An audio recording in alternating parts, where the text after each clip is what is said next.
Hey, thank you for tuning and tapping into the Venus Lounge, a platform dedicated to empowering women. I need y'all to come and jump into this vibe right quick and get some of this feminine energy, get into this frequency. I'm your host, Renee Moncada McElroy, producer, director, mother of four, wife, just overall certified expert in life. Thank you very much. So to show my appreciation for you guys, I have a special guest that I just been stalking this woman for a long time. And so I need y'all to make sure you share this show. This is a really important show. Lots of information, very focused on the community and women, which is my favorite. So you can follow us on KPFA Radio on Facebook and Twitter, and KPFA 94.1 on Twitter, Twitch, TV, and YouTube. And you can also follow me, Renee Moncada, on my show platform at It's the Venus Lounge.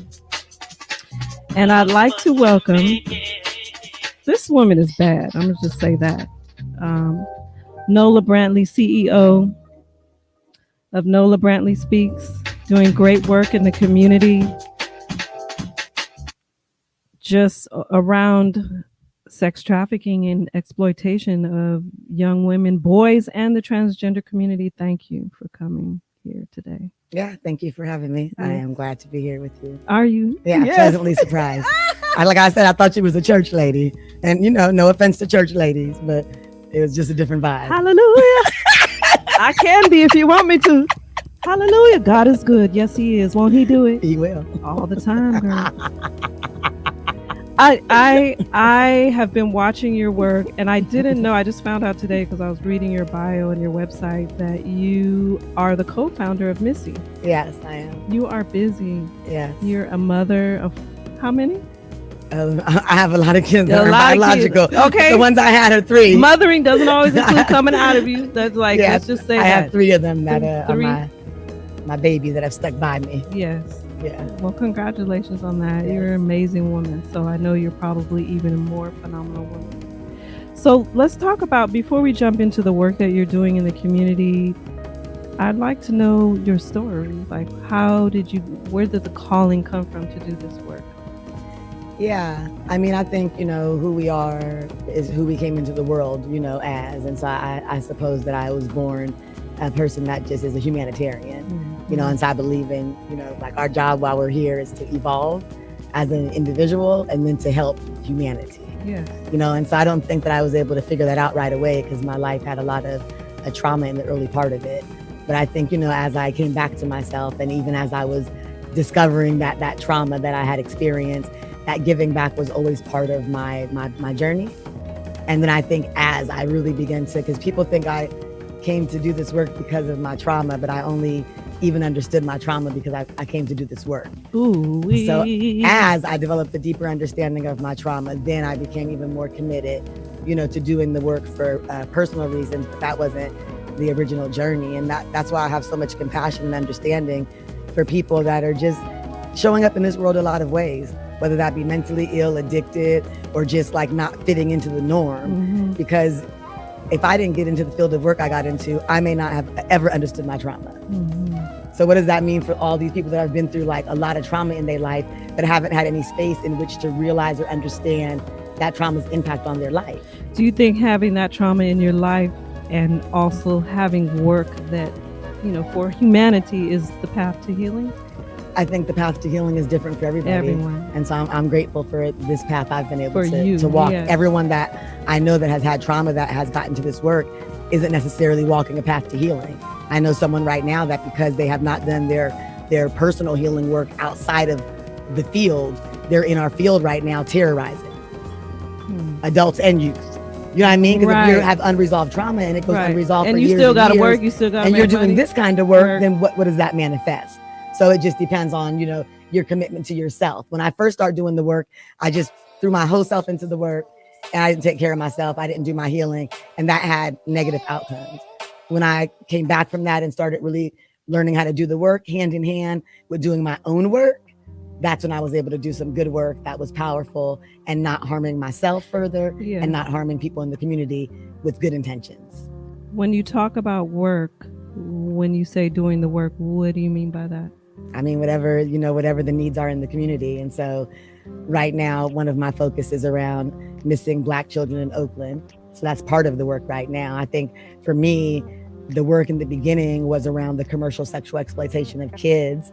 I think now where I'm positioned at, the work is around the deconstruction of structural racism and the recognition of the impact of historical oppression and the need for reparations and collective healing and the recognition that without that, things are only getting worse. So it sounds like there's different levels to what contributed to sexual exploitation.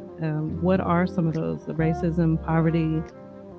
How is that? I mean, there's different levels in which contribute to a lot of the societal ills. So sexual exploitation is just one way it manifests. But yeah, if we take it all the way back, we're talking about historical oppression and the way that colonization and, white supremacy has affected Black folks. And capitalism is part of that whole white supremacist, framework, and slavery, right, in this country. And when it comes to women, too. Absolutely. Particularly Black women. Oh, absolutely. I mean, the ideas about Black women during slavery is what makes it possible for so many Black women to be sex trafficked today.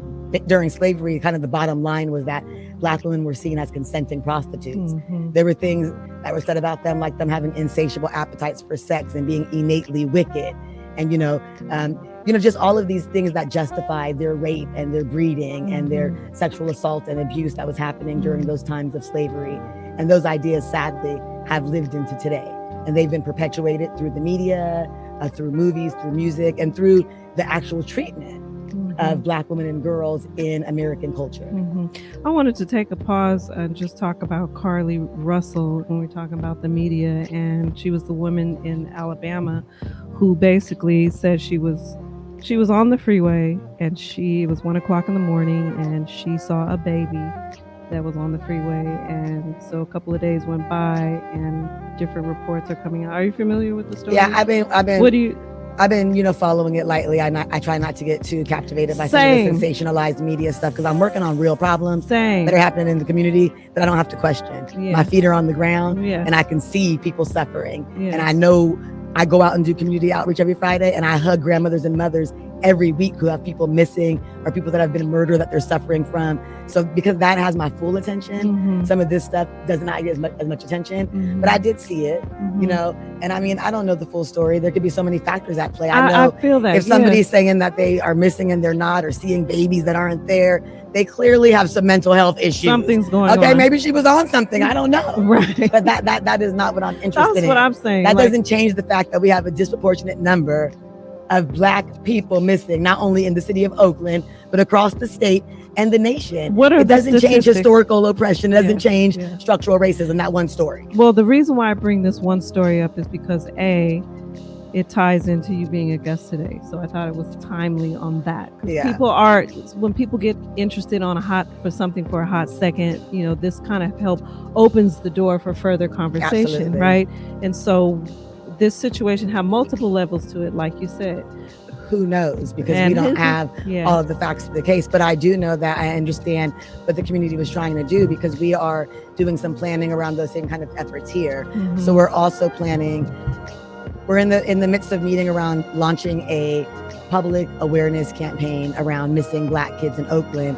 But as part of that, we talked about launching a website, and that website being for the purpose of people to go on there and post and report where they're not getting help with law enforcement. So what is this website? The idea behind the website, which is not up yet, which is being developed, I see. Is a lot of people, especially Black people who have people missing, say they don't get the help that they need and they don't get the attention that they need. So the idea is outside of law enforcement or in conjunction with law enforcement or in addition to law enforcement or instead of law enforcement, depending on the circumstances.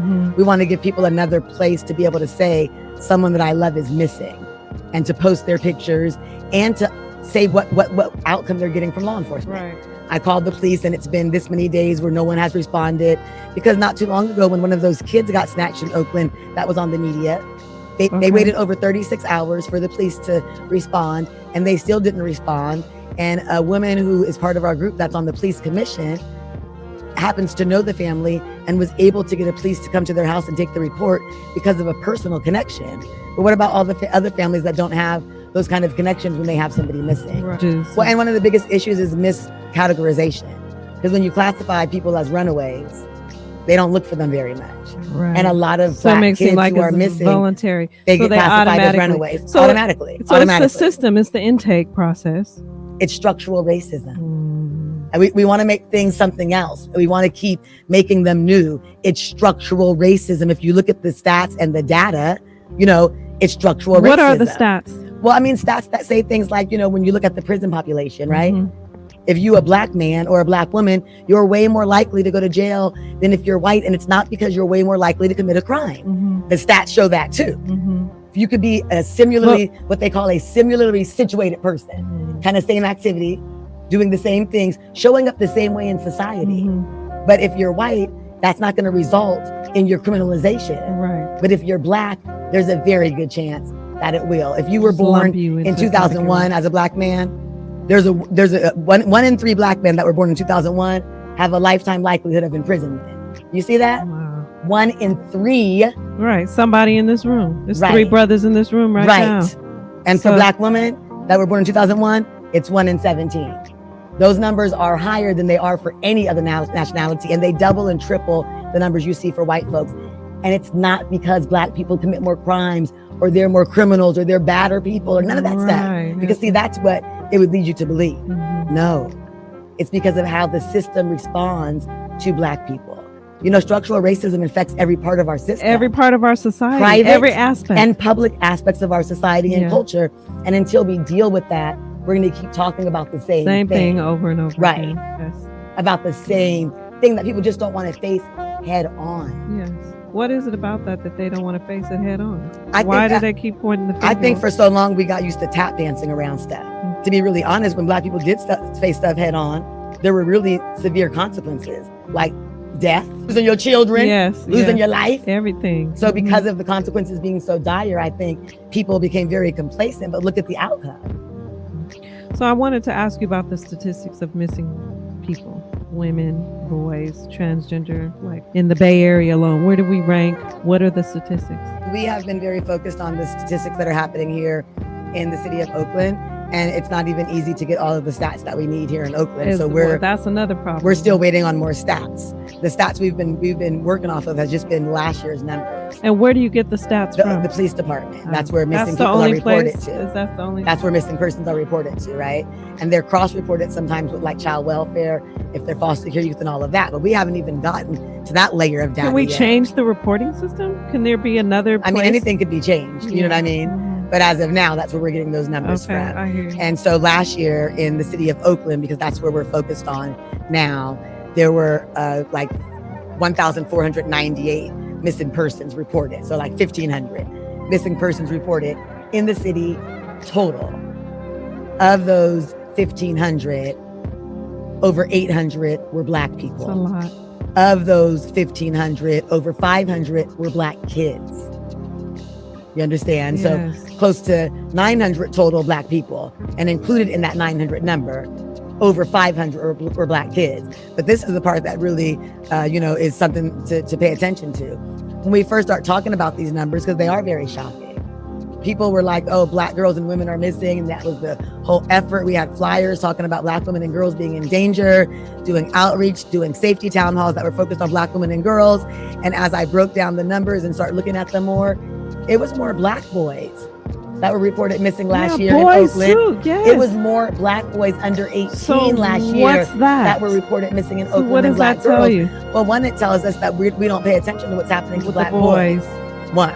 And also that we have a hard time understanding that males as a gender also experience victimization. Yes, absolutely. And that we're not aware that people, one, they sex traffic boys too. Yes, two, especially in the wake of the Trump administration, the hateful people that were already lying dormant came full-fledged. You think they wouldn't snatch a black boy from Oakland so they can go take him somewhere and torture him? Yes, they would. And see, this is the darkness people don't want to think about, because that's when you do got to get high and take a drink. But it's the darkness that I understand, because it's the work that I've done for so long. And I've met the kid that's been trapped in a cage. Understand? Wow. And so when black boys are missing, we should be asking that. Yeah. Where are they at? Where are they? Where are these black boys them? at? Who has them and where are they at? Yeah. So when the black girls are missing, we were up in arms. they're with sex traffickers, they're being sex trafficked, they're being kidnapped. But where are the black boys too? Do we think the same thing that happens to boys that are children and girls that are children isn't very similar? You think they're saying, well, they're girls, so we'll do this to them, but they're boys, so we'll do that? No. At-risk and vulnerable kids are at-risk and vulnerable kids. Period. They just know black boys are an even better target. Because if people don't care about black girls, they what you think about black boys? They start being scared of black boys when they're like 5 years old. So how could you worry about something and protect something that you start fearing in our society and culture when it's still in kindergarten? And so it's really deep, but it's unfortunate. It's deep. And I just want to, for those of you just joining us, you're watching the Venus Lounge, a podcast dedicated to empowering women. My guest today is Nola Brantley, CEO of Nola Brantley Speaks, just a humanitarian and working in the space of the ever increasing sex trafficking and exploitation of young boys and women. I was reading a statistic that said it's number 3 next to guns and drugs. It's number 2. It's number 2 It now. used to be number 3 when we first started this work. When did you start? In 2001? Yeah, exactly. That's good. Yeah, good research. Yeah, 2001 and probably about 2010, the FBI and law enforcement were reporting that it had surpassed the sale of drugs or weapons. I can't remember which one, but it was number 2 because those are the 3: drugs, weapons, and humans. And it had went to number 2 since I started doing what are the reasons for that?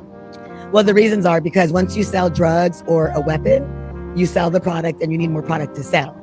Now, if you have a 13-year-old foster care youth that no one's even looking for, you could sell her over and over and over and over and over and over. Money from selling her to invest into the drugs and the guns. Absolutely. Right. So it's what they call a low cost, high renewable profit crime. Yeah, capitalism at its finest. At its finest. And so for the girls, for the age group, what are you seeing? Is it across the board? The target age group, like the age of entry, they target them between 12 and 14.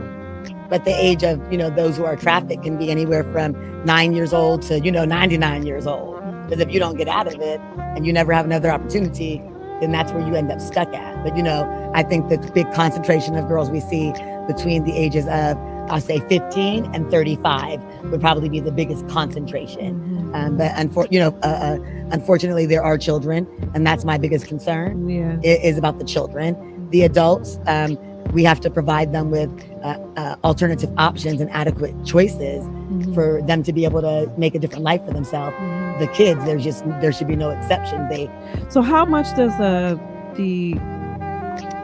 governmental agencies play a part in these situations? Because I was talking to a friend of mine who told me during COVID there were foster homes that were involved in the sex trafficking organizations. Well, people are people, and government agencies are made up of human beings, right? Human beings work everywhere, and some of them are good. It don't matter if you have a uniform, and some of them are bad. Right, like anywhere the church is. Yeah, absolutely. So absolutely, bad things happen to kids in foster care. Bad things happen to our non-accompanied minors and immigrant children when they're in the immigrant detention facilities. Bad things happen to children who get adopted by nice Christian families. You know what I'm saying? Like bad things happen to children because there are bad human beings, and there are wonderful ones too. But in terms of parents and how they could be more aware, I think one thing parents could pay attention to is their kids' online activity. Because nowadays about half of the kids that are brought into sex trafficking are recruited by someone online.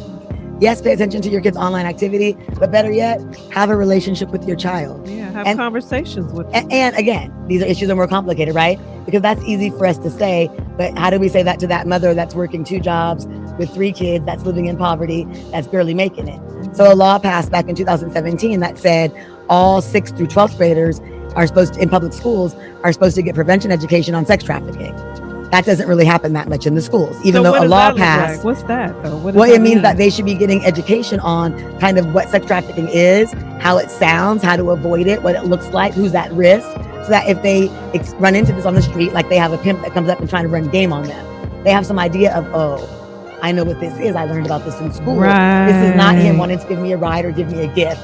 This is really this thing. Or even if it's a family member trying to pressure them to do something, they're like, wait a minute. I learned about this. School? Can it be in other places? Well, it could be in other places too, but it has to be in places that are catch-net places for kids. What's catch-net? Where all kids go. That's why I said like public education. and where it's funded through the government. Well, what about the social media? What about TikTok? That would be all one on there. Well, they're I'll put some catchnet videos. I think my daughter up there. has learned a lot from things like TikTok, you know, Yeah, and like about what? lots of issues. So Yeah. I think that's one way, but I think TikTok is not as comprehensive as what they need to know. We could give them tidbits on something like TikTok, but I think the kind of training that they need to have on something like this is more of a trauma-informed training, because you're going to be training kids on sex trafficking, and you're going to likely have many kids in your audiences who've also already been sexually abused. Speaking of training, I understand you have training and curriculum. Can you tell me about what that is on your website? I looked at that, and there were some things on there I didn't quite understand, but you offer training and you offer curriculum. So what Yeah, I offer a bunch of trainings. I offer about 40 different trainings. And a large chunk of them are on commercial sexual exploitation.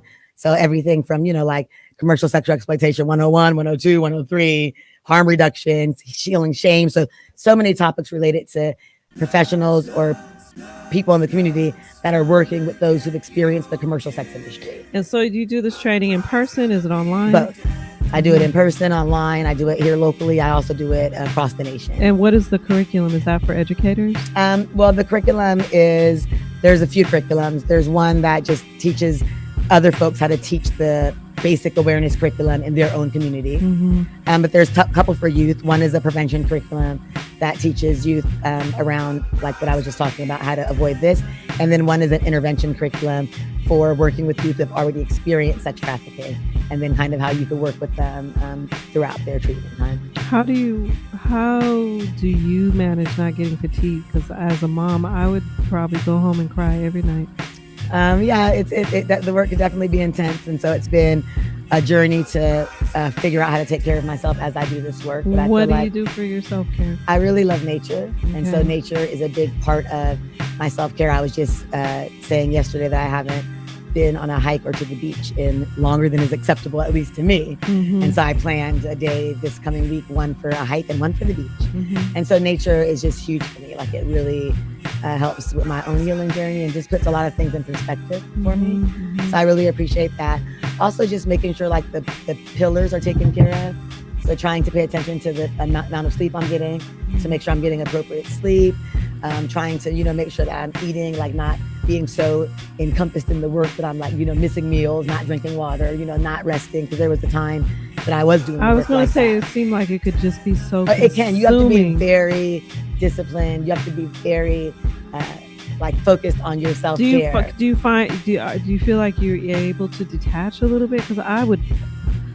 No, I'm not really able to detach. I mean, there's times I do have to turn it off so that I can enjoy other parts of my life and be present in other parts of my life. Because like right now when we're talking, a little girl's getting raped somewhere, but we still having this conversation. Someone's starving to death somewhere while somebody else is throwing away food, but we still talking. You know what I'm saying? So I have to be in that reality so that I can turn it off, knowing that it's always going on, and I used to have a hard time just staying healthy and knowing all the things that were going on in the world. It would be very overwhelming. But when you get to that place, you could become immobilized, and then you're not able to be helpful or be hopeful. So I find that, enjoying my own life, having my own connections and relationships, spending time in nature. And you're only one person. Exactly. To be able to do one thing. Is there a spiritual aspect to this that you look at in terms of like, you talk about traumas and lessons and purpose, and do you reconcile that with spirituality in any way in terms of your experiences or other experiences? I just reconcile it with this journey that we're on called life. You know what I mean? Like you never know. We could wake up tomorrow. You could wake up tomorrow. I could wake up tomorrow, and everything could be different. So just trying to stay in the present moment, appreciate just the small things, and so that just being able to ride the waves of life and not get too overwhelmed by the highs or the lows, I think is really helpful for me, especially in doing this kind of work that we do. But I also, sometimes, like I said, I find lots of different ways to turn it off. I love to travel. That's like a big deal for me. And I have other ways that I turn off that are probably not the healthiest ways in the world, but definitely necessary. We talk about coping. Sometimes coping is healthy, sometimes it's unhealthy. But even when it's unhealthy, sometimes it's still helpful. And you have an awareness that it's not. Yeah. So I try to keep it mixed up. Right. Diversify. So how do you? It just would seem like over time, do you think it's gotten worse because of technology? I feel like it's just a mountain of issues. Yeah, I mean, I had left Oakland for 10 years and went to Los Angeles to help them establish their human trafficking efforts. And when I left Oakland, I felt like we were on a really good pathway to turning this issue around systemically and within the community. And so when I came And when back, was this? What year this was I left in 2015. Okay. So when I came back in 2021, I was really shocked. Yeah. I was like, wow. What happened? I was like, wow, like this went completely It's off backwards. the hook. I think technology plays into it. Yes, I think that is part of it. But I don't think it was just technology. I also think I came back post-pandemic. So I think the pandemic made things definitely worse for people. And then Oakland has been going through a serious gentrification over the past decade almost. And so I think as that has become more and more of a reality and more people have been pushed out of, kind of pushed it off to the side, that it's made this a bigger and bigger problem in the city of Oakland. And also as more people get to know that you could come to Oakland and do this, they come in and you're going to it. be able to get away with it. Why not go where you can get Where away does with Oakland rank in terms of the statistics? It's one of the 5 top cities for child sex trafficking in the country. So it ranks up there with Do New y'all York. hear that? It ranks up there with New York, Los Angeles. There's New York, Los Angeles, Oakland, Florida, and Atlanta. Yeah, I saw it. This was Texas. Yeah. Yep, Atlanta. Yeah. Yep. I notice when I travel in the airports, I'm seeing in the women's bathroom, if you're here. Yeah, I'm happy to see that. So that let me know. I'm like, okay, this is a real problem. Yeah, I'm really happy to see that stuff. Yeah, see it in the bus station. Those were legislative moves that got those things up in those places. Yeah. So because those are the transportation. Exactly, and they're also in bars. They move them. They also have to be in all the bathrooms at bars. So that's a good one too. Because they move them around. Exactly. So what is the sort of, how does the recruiting happen? How do they groom them? Like what's so like this, a lot of the recruiting happens. Well, first of all, they focus on youth who are, marginalized or at risk. So foster people care youth, they think no one's paying youth attention. are a big target because a lot of foster youth, they're really desperate for family and love and material things. Yeah. Our LGBTQ youth are a big target because they could feel sense of belonging, rejected, from their families and communities, and they throw them away and throw them out the house so often that they become homeless. So they have to engage in survival sex, which then can lead to being sex trafficked. You have your youth who are living in extreme poverty. You have traffickers that will focus on the fact that they're living in poverty and try to offer them things that their families can't offer them. Money, clothes, whatever there is. Drugs. You have a lot of kids who have experienced sexual abuse. And so sex trafficking is almost like sexual abuse on steroids. But it's definitely, sex trafficking would be on the continuum of sexual abuse, sexual exploitation, and then commercial sexual exploitation. What's commercial? Which is sex trafficking. That's when people are making a profit off of your it's sexual like a abuse. business. And sexual exploitation is like you're 15 with some dude who's 25 and he's giving you rides to school and giving you lunch money and having sex with you. You understand? So he's benefiting sexually and providing for some of your basic needs, but he's not making a profit off of you. Commercial sexual exploitation. Gotcha. Now you have a third party involved that's actually making a profit off of you. So you have a lot of kids that have been sexually abused. So they have this link between love, sex, and abuse. But you also have a lot of kids that are just desperate for love. I was 13 years old the first time I came to my mom and asked her why she had never said that she loves me. And so in the 13 years that were coming before that, there was a void that was growing inside of me and a desperation for love that I spent lots of years after that trying to feel, and it was like wanting to be loved no matter what the cost. And I wish that was my story alone. But sadly, that's been the story of so many children that I've met, just so desperate for love. And people are like, well, don't they know that's not love? Well, no, they don't, dumbasses. They don't, right. Because you define love how you experience it. So if the only love they've experienced has been that kind of love, then that's how they're defining it. They don't know what it is except for what it's been presented to. And if they haven't had no healthy love, then the unhealthy love is what they're accepting as love. And that could be someone getting hooked on a relationship like that when they're 14 and we meet them when they're 34 and say, well, when did this all get started for you?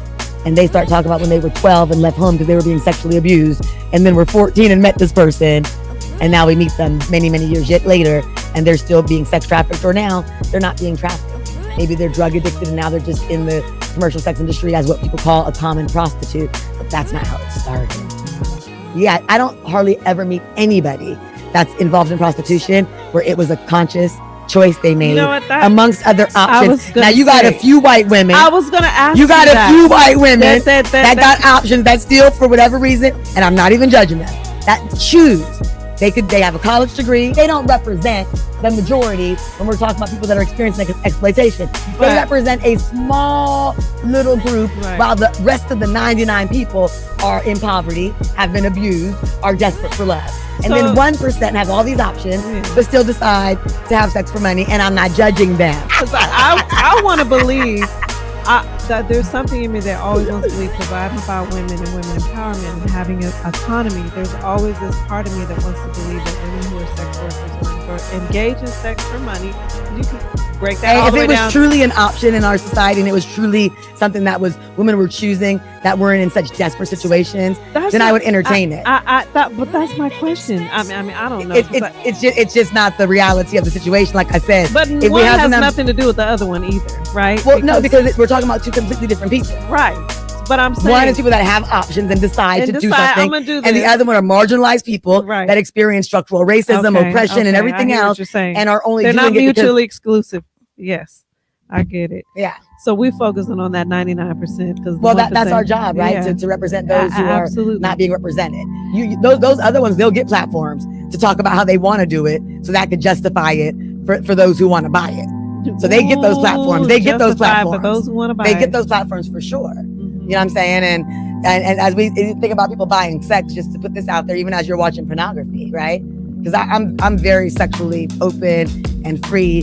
And if I could watch pornography and be sure I wasn't watching other people suffering, I certainly sure would watch it. Yeah, but you can't do things like watch pornography or buy sex in the commercial sex industry and not you don't know if you're doing it with someone who's a consenting, choosing adult, or more likely with somebody who's being forced, with someone who has no options, with somebody who is suffering. That's most likely what you get when you make a purchase in the commercial sex industry. Well, something stuck in my head that you said when you were 13, you went to your mom and you asked her why she didn't love you. At what point in your life did you figure out what that was? When you found that you were lovable or that you experienced love? I mean, I think it has been such a journey, you know what I mean, to figure all that out. I mean, I think when I first truly understood what love was when I had my first kid. Yeah, and that it's a really interesting experience. You understand what love is, but you also have a greater understanding of what the things you didn't get, and you know, and kind of what you want to give your little ones. But because of things like generational trauma, sometimes the ideas you have and the delivery can be off. You know, I'm glad that I've been able to give my kids much more than my mom was able to give me, but my mom gave us way more than she was able to get. My mom went into the New York State foster care system when she was 3 years old in 1941 into an orphanage where they were being run by German house mothers, and she was being called a Puerto Rican nigger on a daily basis. So, you know, none of us went into foster care. You know what I mean? So I'm very, very grateful for that. And when I did come to my mom and say that, you know, her response, it didn't help at the time because the void was there. Right. But it was still a kind response because she said, I can't give you what I never had. Aww. So the response was kind, but it wasn't helpful didn't fill you at up. the time. Yeah, the hole was still It wasn't there. helpful. My mom lives with me right now. She's 84 years old, still alive, and lives in my home with me. Is she proud of you, the type of work? Oh yeah, she's so proud of me. She's always been proud of me. Ever since I've been like a student in school, she's always just been really, really proud of me. So. And I know your children are proud of you. Oh yeah, my kids are always proud of me. My kids are great. How do you balance that, working in this type of space? And not very well with the boys. The boys are 25 and 26. Yeah. And unfortunately, when I was raising them, I was also understanding my own trauma. And I was getting so much positive reinforcement at work from what I was doing. People don't, when you're burning yourself out, people don't necessarily see that. They like, just be like, get it, girl. You grinding, girl. And so that was such a source of having like positive reinforcement, and sometimes raising my kids. Positive reinforcement in the burnout. Yes. And sometimes raising my kids brought up some of those challenges. So it was almost easier to be at work. You know, and so I was at work all the time. You're making money, you're being productive. Not very much, but I was more getting it was more of the affirmation, like the notoriety, right? Of the position and of being so important in the community. And so I had a lot of time from my boys' life that I was absent, like at work. Not absent partying, but just absent like at work. But it doesn't matter for kids. When you're absent, you're just absent. Not there. And even when you're there, being present. Yeah, and I didn't realize that when I was raising them. I didn't realize that until I had their sister 9 years later. Just more time, more space, more knowledge. and start raising her and realize, wow, right. These are all the times I wasn't around for them. Like Right. they was on their own, latchkey kids. Right. No, yeah. Who was on their own, just, living their life. Yes. You know what I mean? And I Yeah. just like, wow, okay. You know what I mean? You think just maintaining children is the same as raising them? And I was measuring them based on the kids I was working with. Like, Yeah. oh, they're not getting sexually abused. They're not homeless. Right. They're not getting beat. They They fed. good. Their clothes is good. They clean. Their kids- beds is made. And kids need us. They don't They care. love We our don't- attention, Oh my God. our time. I mean, my kids still be like that. They want time. Even and my adult attention. kids now, they're still the same Yeah. way. They're still, one's not talking to me right now, but I still love you, Baba. Hi, Papa. Right, we still love Your you. mama loves you, Papa. He's in the computer engineering program this summer. He's doing a internship with the San Francisco Public Utilities Commission because I still keep up with him. Okay. But he mad at me, but I still love him. It's okay. But bottom line He'll is, get over it. when he comes back around, he'll be the same way, like my 26-year-old is. And my 17-year-old. Even my adult kids and my almost adult kids, they still want my love and attention and my time. Yes. So imagine how much they needed it then. Yes. But with my daughter, It never stops. yeah, I've been a little bit better go with away. her. I still start But, to do you some of know, the same but things for for her. Mom, but girls we're are more human. aggressive. Yes. So she Yeah. didn't let me do the same thing. She started acting out and was like, you know why I'm acting out? Because you're She not like you here. too. She said, I know you're at work, but I don't care. Like she literally said that to me. Yeah. So I was able to, and then pandemic helped. Pandemic sat my ass more down. time. 'Cause before pandemic, like 60% of my work time was travel. So then pandemic, I was like, oh my God. Did you settle into motherhood though? Just having the type of Oh, I've always settled into motherhood since the Okay. first day I ever got pregnant some with a people baby. and some women Oh don't. no, I'm a mother to the core. To the core. Yeah, I Me like all of too. it. Natural births, breastfeeding, Yes. mothers of other people's children, Yeah. all of it. And I love being a mother. Mother is not the greatest role I'll ever have in my lifetime. I'm with you on that. Yeah. Cheers to that, especially because water. Cheers to that. I agree. So tell me what's a day-to-day life for you on this side of things in your professional career? Yeah, it varies day to day, but like some days I'll spend the day on Zoom training, different audiences. Like this morning, for example, I spent my morning training some folks that work at a homeless organization. Covenant House, they're pretty popular across the nation. Well, they have them across the nation. So I've been training Covenant House in New York for the past few years. I They're human stayed there, trafficking Covenant team. House. Yep. So I've been training them. Today we trained on working with trauma survivors in professional settings. I had a meeting with my old event coordinator from Missy to just kind of talk about, some possibilities for the future. I was supposed to meet up with one of the moms of one of my kids that I do group for to talk about recovery, because this young lady herself wants to be clean, but the only way to connect with mom is through using together. And so she figures if we could get mom clean, then maybe she has a chance of getting clean too. No, and this is just a baby girl, teenager. yeah. Just a teenager. How old These are is the she? things. She's only So, 17. Tell me And these the are the story. things these kids be dealing with. You feel me? Yeah. And so I was going to meet up with her moms today. It didn't work out, but Mom I think, didn't show up. The mom no, didn't she wanna did not show up. She didn't respond, but one time I didn't respond too. So it just could have been, she got busy. I'm very hopeful that we're going to connect and we're going to talk about working some things out. So I'm excited about that. I love how non-judgmental you are. People are living life. They're going through stuff. You never I know what love somebody's that. going Yeah. through. You feel me? And people could be different every day. Like I could get drunk and do ecstasy today, and tomorrow I could go out into the community and on a 99-degree day and pass out water to people to make sure people don't have heat strokes. They're not exclusive either. You understand? No, yes, absolutely. Like, to you be can- human and to be human. People is are to taught that if understand you can't be perfect, then you can't do anything good. So if you're doing anything bad, then you might as well just do everything bad. right. When I don't think we should be made to feel Looking that at way. people is so one-dimensional. We are or so holding them more to than such a that. standard. Like if you do this in your professional life, you should be held up to the same standard. Oh yeah, in people every get real aspect of disappointed your with life. me. They get real Yeah. disappointed. Like, no, you know what I mean? I'm still human. Right. I still have my err. life. Yeah. Yeah, So I it's definitely that's definitely people want it. What you said is about the one-dimensional. That's it. Yeah.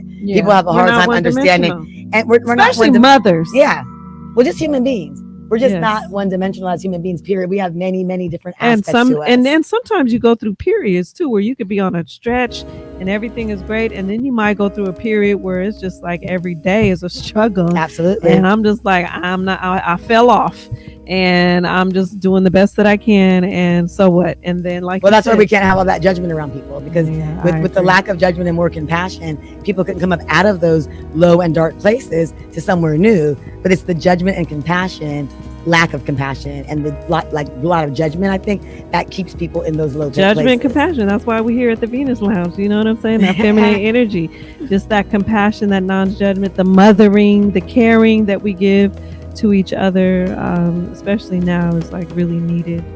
It's so needed.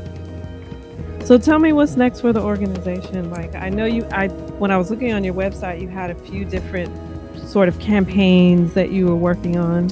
Yeah, well, I'm going to continue to train just because that's just like such a needed, thing. So that's probably the biggest piece of what I do is I train almost every day of the week, or at least Monday through Friday, not on the weekends, but almost every day of the week I'm training, somewhere, either training in person like or online. Individuals, organizations? Organizations, individuals, on different topics, mostly training like therapists, social workers, probation officers, law enforcement officers, case managers, advocates, foster care parents, basically all those folks that care for our at-risk and vulnerable youth and young adults are the folks that I'm training. In general, do you think people really care? Like, in general, are there... I think people want to care, but like in order to care, you have to first be able to care for yourself. You're probably thinking about Word on the Streets. Yeah, Word on the Street. That's the prevention curriculum that we go around and train on. I like that one.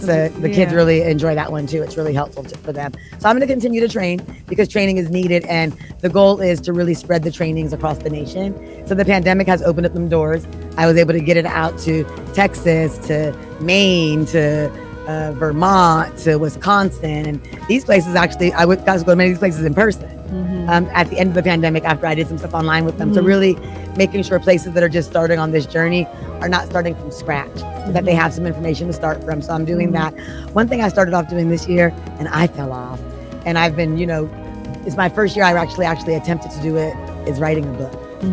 People have really wanted me to write a book for a long time, but I wasn't ready. But this year I felt like I was ready to do it, and I started to write, and it's just a lot. Like, it's a lot, and because you got to go down that road. Well, it's just a lot. Like, and it's not only a lot for me. It's gonna be a lot for other people. Like, I was a lot. What do you mean? I was very like I was a child. I remembered everything as a child. Like, I remember stuff, and I was like I was thinking about things at a young age. So like I was what do you mean? Like inappropriate adults, like inappropriate things that were going on in people and systems, and like even when everything. Like everything. Like so I was seeing things and thinking about things, and so as I started to write the book, like so many little details of things that were going on, even within the sphere of my family. Are you writing this book from a little you or a big you? I'm writing this book from, I think. She's a loss for words. Look at that. Yeah, because it's going back and forth as I've started it. Okay, I'm writing it from the very beginning of my life, and then using the experiences I've had throughout my life doing this work to kind of reflect on some of those experiences. I see. You know what I mean? So that they're my experience. So the book's about me, but it's not really about me. It's about me and all of those people that have had experiences like me. I see. So you're taking some of the experiences that you've had in your life, and then some that you've met with people, kind of tying them. But they have so many details to them. Like if I could share one with you, for example. Please, I was going to ask you, tell me a story. Tell me a story. I was writing the book as an example, right? And I was like, this is so deep. When I was 3 years old, my mom married my stepdad, who was a white man. My mom... I already heard enough. She'd been well known in the gay community throughout her life. I heard enough. So she used to be a mistress at Sutro's bathhouse in San Francisco. I'm going to take a sip, but keep the camera on her. So Sutro's was a bathhouse that gave, at that time... I remember Sutro's bathhouse. Well, Mistress Rita is who they threw parties. I remember. They threw parties in my mom's name at that time. Stop. At the beach she was big amongst the gay male community, okay? So she meets my stepdad at this bathhouse. He was bisexual. And they end up getting married, and we leave the city. And how old were you? I was 3.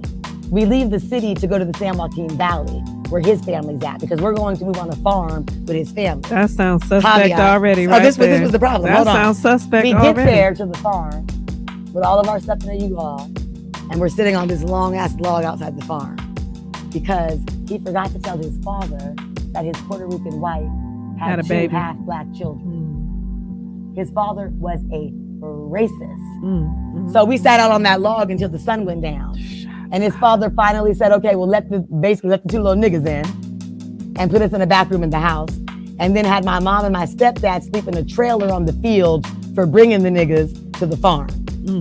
And then we lived on that farm. What year was this? 1970? I'm 47, and I was, about 3 at the time. So we talked 70 something. Yeah, so a few years later, we were still on that farm. A few years later, I remember the fire department coming out. And long story short, the step grandfather now, the racist step grandfather, the boyfriend's daddy, the husband's daddy, my mom's husband's daddy. Husband's daddy. He tried to blow up the whole farm just to kill us. He was trying to blow up the whole farm. So they had to come out there and they had to disconnect some stuff. Like he was trying to blow up the farm. And when he was upfront about why he was trying to blow up the farm. Because he was an outright racist. You know what I was going to say? And so just these little experiences that shape you as you growing up. The experience always come from, like, whenever I hear about these types of atrocities and terrorism that happen to us, the emphasis always is on our experience, but no one ever examines the oppressor. Like, what's going on with them that they have to keep doing this century after century? What's in the obviously psychology? they've been hurt. Right. So why? I'm tired of people always focusing on our traumas and our history. Yeah, no, there's sickness. It's always, so can we shine the light on that? Like, how are you going to blow up a house with children in it? He was an alcoholic. One, he was an alcoholic. Okay. And two, he must have had his own deep But what's trauma. up with let's call, like, racism is just this thing that kind of happens to Black people, and it's over here and it's an experience. But let's call it what it is. Yeah. White supremacy. The level of delusion and insecurity, and like, what's that? Yeah, and he didn't go to jail. Of course. The police and the fire department had to come out there. They had to disconnect stuff and all that. And he said what he was doing. And then around racism and the fact that your mom's boyfriend knew about what his father. He was abused, though. He was abused by his father. Yeah. Because he was gay, his father had abused him, which was how he ended up in San Francisco at Sutro's bathhouse. You understand? So he was abused himself. He was scared to go back there probably alone. So he came back with my mom and two hoping black kids. this woman would save his life. Trying to be a distraction. Oh, so are there, in your experience, doing this type of work, saving and rescuing? I don't save, I don't rescue. Okay, I'm sorry. Yeah. What is sometimes I help recover. I walk alongside. So, I support. Walk alongside, support, encourage, all that. Bring resources to, give hope, help, salvation. But people save themselves and they rescue themselves. Right, but you bring them the resources. Absolutely. So what is a success story? Oh, so many. So Thank you. So many. But I mean, there's just so many as soon as you say that. So one I could think of is a young lady who grew up in the foster care system for a good chunk of her life. When I met her, she was about 15 and she had been being trafficked since about the age of 10 years old. And she was a part of child welfare system. She was also to the attention of the probation system at this time. She had come into the child welfare assessment center. And before they placed her into another group home or foster care home, which she was just going to run away from, they brought her in to see me. And so she was connected with the program and they put her in a home and she ran away like she always did. Mm-hmm. But she had our number and we had hers. So we kept in contact with her, and she was also on probation. And so we started to work with her. And she wanted to, her initial goals was that she wanted to get off probation and get the hell away from all of us as fast as she could. Why? What? Well, just because, we have the system to her. Yeah. Her father was in jail. Her mother was on drugs and was just on the streets of Oakland, and she had just been in foster care her whole life and had been suffering. You know what I mean? So she didn't trust people. Yeah. You know what I mean? I can see that. Anyway, she started working with the program and she did get off probation. But when she got off probation, by then she had built a relationship with the people in the program and she didn't want to get the hell away from us. So then she decided she wanted to get her GED. So she got her GED. How old was she at this point? At this point, she's like, 16, so she'd been 17. like 6 years. Yep. So now she wants to get her GED. So she gets it. After she gets her GED, she decides she wants to go for her high school diploma. So she goes to an AmeriCorps school and she graduates as valedictorian of her class. Wow. Talks at the graduation, gets her high school diploma. Then she decides she wants to work at an organization in the community. So I hired her at an organization in the community and she worked there for a couple of years. Then she decided she wants to go to a university. So she got accepted to a university on the East Coast. Took her, double the average time, but who cares? Most foster care youth never go to college at all, period. So it took her double the regular time to graduate, but she did with straight A's. Valedictorian of the college, picked her up in the airport, in the state where her college is at because she had straight A's upon graduation. So then she said she wanted to get a job in our field, got a job at one of the child advocacy centers in our nation. Then she wanted to get married and have a baby. She got married and had a baby. And, and now she's dealing with all of the, the ups and downs of life as we all do. Yeah. But, and she's from what I can see, and I'll be hopefully seeing her next month where I'm going to visit, where she's going to be at. But from what I could see, she's a wonderful mother. I also went to go see her after she graduated from college. And, she was really just thriving. And so that's a huge success story. You know what I mean? This is a child that had no parents, that grew up in the system, that has defied every statistic that was set up to say that she would not do. She's been able to do all of those things. And so, the biggest. Yeah, there's another girl I just want to mention. Another. How about you? How about you being a mother and coming through still smiling bright, eyes are bright, doing this type of work? Like, yeah, I mean, I'm happy that I'm successful, you know. Yes. I just want to say a couple things about success. Success doesn't equate healing. I'm fortunate I've been able to experience both. Healing and success. You can be very successful and very unhealed. And that's not on a continuum. When I was able to hide the fact that I wasn't experiencing healing by my success. That's why I mentioned that. No, just to encourage successful people. But it doesn't mean just being successful in terms of your career or your job. Exactly. That's what I'm trying to emphasize. Yeah, no. Success, I'm seeing it as being happy and pleased with something that you did and you're happy with it. And it could be for a minute. It could be for a day. Absolutely. It doesn't mean like, no, I define success as being pleased and happy with something that you put your time into. Me too. And you're happy with it. Whether the success of us meeting together, it doesn't have to be this long, big, grand type of thing. I would just like to see more people that have experiences like mine have the opportunity to be successful. And so sometimes like, I'm glad I'm successful, but I don't like for not you, because I know you already understand this stuff. But for people that don't understand this stuff, and they're like, oh, well, Nola had all this trauma, but she made it. No. And then that's how they look down on people that have had my similar experiences and don't make it. So I tell people, I am the exception. I'm not the rule. I'm trying to create the rule to be more like my experience. You know what I mean? But that's really the exception, not the rule. So I want more people that have had difficult experiences, that have experienced trauma, to be able to come to the other side of that, because then they can contribute greatly to the community. You guys you're watching the Venus Lounge. I'm your host, Renee Moncada. I have my special guest here, Nola Brantley, CEO of Nola Brantley Speaks. She's a humanitarian and just doing great work against sex trafficking and the exploitation of young women and boys and the transgender community. So say someone is experiencing this or they have a family member, what's the first thing that they should do? Is there a number to call? Well, I mean, it depends on where they're at, right? Like, what do you mean where they're at? Like, I mean, like in terms of what numbers to call. So like there's a national hotline, the National Human Trafficking Resource Hotline, and they can call that or go online to the National Human Trafficking Resource Hotline website. But I feel like having local numbers is always more helpful than having national numbers. So if they look for... So like if they're in Alameda County, for example, right? Where we're at, they can call a few organizations. There is Bay Area Women Against Rape called BayWar. And BayWar has a program specifically that works with survivors and victims of sex trafficking and also of just sexual assault and sexual abuse too. There's another organization in Alameda County called Love Never Fails. I know. I looked at Vanessa. Yeah. And not only do they provide services, of course. Can we bring them back? I know everybody. Okay. And anyone that works in this arena of sex trafficking, I know. Okay. So Vanessa, not only do they offer programs, they offer shelter. They have housing for kids and adults. Yes. And they have I don't use this word, but they have a search and rescue program.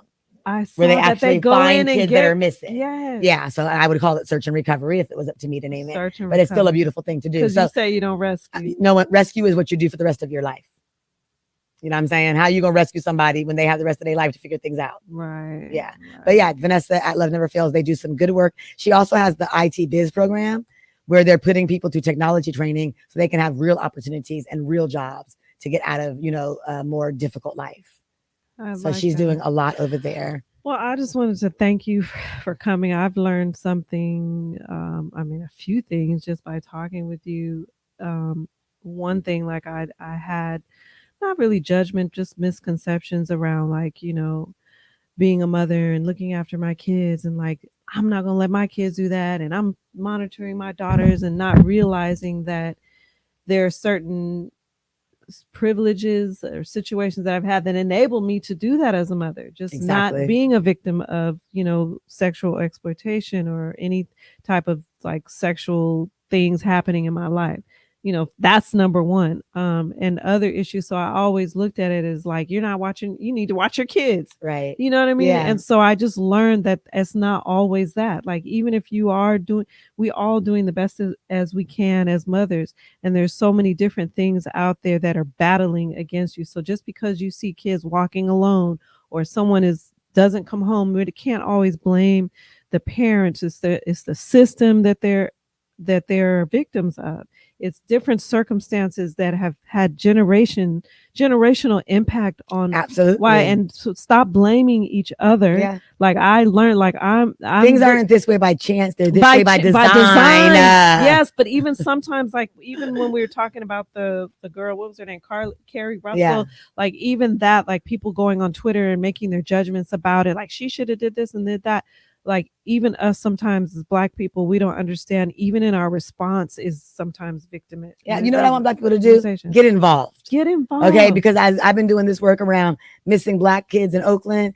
In the beginning, when we first start recognizing it and calling the emergency meeting, you know, like a lot of folks were showing up. If that was my daughter, my cousin, my sister, my brother, my nephew, I would be on the front lines. But no one's going to care about Black folks if Black folks don't care about themselves. That was the so point. If we're not showing up, if we can't show up consistently for a couple of months to spread this awareness in the community as Black people, then how do we think anybody else is going to care about us? And there's a lot of distractions in our society and culture. Yeah, absolutely. So people get very distracted, you know, and it's hard to, you know, sometimes pay attention to the things that we really need to be putting our focus on. I would love to set up some type of fundraising effort, being visible in the community, something that we can do to, you know, take another step. And there's more people involved. There are some campaigns that are coming up around the Black kid safety, around trying to distribute things like air tags and I think I would like to see just more visual stuff out in the community. Well, that's what we started meeting about a month ago to strategize around a public awareness campaign. So billboards, and then what kind of people we can get to, like graphic designers, you know, people who are in the printing business that can help volunteer their time and their efforts. It sounds all good, but honey, I struggle to get 500 copies every Friday just to put the safety flyers out there. Every Friday, I'm trying to beg for someone just to copy 500 flyers to put the safety flyers on the street to say Black kids is missing. Right. So all that sounds good. And people don't show up. I just done 500 flyers for Fridays. Right. No, I hear you. People don't show up. I thank you for doing your work. I really appreciate highlighting this issue. Yeah, I really appreciate you coming down. You really lifted my spirit. And I would love to continue this conversation and see what more we can do to help with your for-profit organization. And this is the Venus Lounge. Thank you guys for joining us. I really encourage you to go to her website, Nola Brantley Speaks, and just see what you can do. If it was your sister, your brother, your niece, your nephew, you guys would want them putting efforts. And this is our family. This is our community. So do your part. Thank you for joining us. We love you. Good night.